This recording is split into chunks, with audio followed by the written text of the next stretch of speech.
Добрый день, у нас сегодня на обзоре вот такой Crown Royal Salon. Очень интересный аппаратик, 2008 год, 200 кузов. Посмотрите, какой симпатяга. У нас было очень много атлетов 200 кузова обзора, ну вот Royal Salon так и не было. Тоже имеет свою изюминку машина. Жопа очень даже симпатичная в этой машине, реально. Посмотрите, какие трубы классные. Выхлопные, очень декоративные, даже пускай они немножечко, но смотрятся, по-моему, очень даже симпатично. Диски в тему аккуратные, ровные диски. Такая спокойная классическая машина, симпатичная, без всяких ВЕ. Атлет у нас, конечно, очень нагло смотрится, этот смотрится достаточно спокойно. Синий спокойный цвет, такая вот решеточка. Ну, давайте заглянем в салон, посмотрим, что у нас имеет эта машина. Так, у нас, естественно, брелок, кнопка старт. Роял салон должен быть чуть более комфортен, чем атлет. У него более мягкая подвеска, более такие тона в салоне спокойные. Давайте я вот так вот вам покажу салон. Это у нас будет достаточно краткий обзор, потому что крауны уже были, и разбирать в 100-й раз одно и то же уже, я думаю, и вам не скучно. Вот такой вот салон, симпатичный, очень хорошая ткань, износостойкая, приятная на ощупь, на самом деле, достаточно.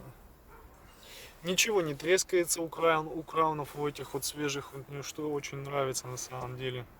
Симпатичный спидометр, приятный звук. Получается, колонок у нас 1, 2, 3, 4, 5. Сзади у нас 6, 7 колонок. Достаточно неплохо. Зеркало с автозатемнением. Так, давайте заглянем назад, посмотрим, каково здесь задним пассажирам. Ну, тоже достаточно приятно. Вот такие вот под дерево вставочки очень симпатичные. Чисто все аккуратно. Ну как, грязно немножечко. Подхимчистить надо, но не затерто, так скажем. Здесь у нас подлокотник. Да, какой-то свин ездил в машине. Подлокотник простой. Да, достаточно простая комплектация. Вот, но машина ушла очень дешево. Там до 400 тысяч подключено вышло. Поэтому я считаю, это более чем адекватно. Ну, естественно, есть задняя камера. Давайте заглянем в багажник. Так, сейчас откроем багажник. Посмотрим. Так, кнопочка у нас вот здесь должна быть. Багажник. Оп. Вот такой вот огромный, просторный багажник. Очень глубокий у Крауна. По традиции заглянем сюда. Наверное, я буду делать здесь все чисто, аккуратно. Все заводское.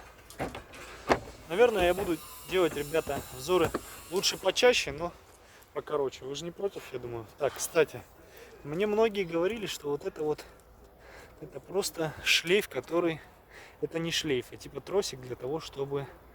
Для чего? Для того, чтобы придерживать багажник. И он типа сам открывается. А я все-таки считаю, что это шлейф с проводами. Просто как иначе? Вот у нас фары, да? Камера, фары и задние стопы.